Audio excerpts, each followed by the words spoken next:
এটা আমার ব্যক্তিগত লস এবং আমার নিজেকে খুব পরিবারের কাছে আমি খুব যে আমি যদি বিজেপি বা বিরোধী দলনেতা না হতাম হয়তো তাকে টার্গেট করত, আমি যদি ভবানীপুরে না জিততাম তাহলে হয়তো ওকে টার্গেট করত না।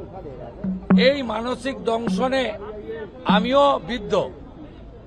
এখন আমি একটাই প্রার্থনা করব, ওর বিদেহী আত্মা অমরত্ব প্রার্থনা করুক, স্বর্গধামে বাস হোক এবং ঈশ্বর তাকে কাছে রাখুক।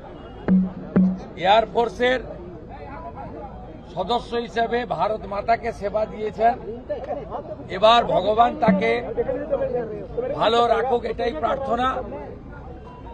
আর যে কিলারদের ভাড়া করে এনে রেকি করে ঠান্ডা মাথায় পরিকল্পিত খুন হলো, এই প্রত্যেকটা লোককে খুঁজে বের করে দ্রুত ফাঁসিতে ঝোলাক, আইনের মধ্য দিয়ে, বিএনএস এর মধ্য দিয়ে। এই প্রার্থনা আমি তদন্তকারী পুলিশ, সিআইডি, সিট, অন্য যারা সহযোগিতা করছেন তাদের প্রতি আমার আবেদন।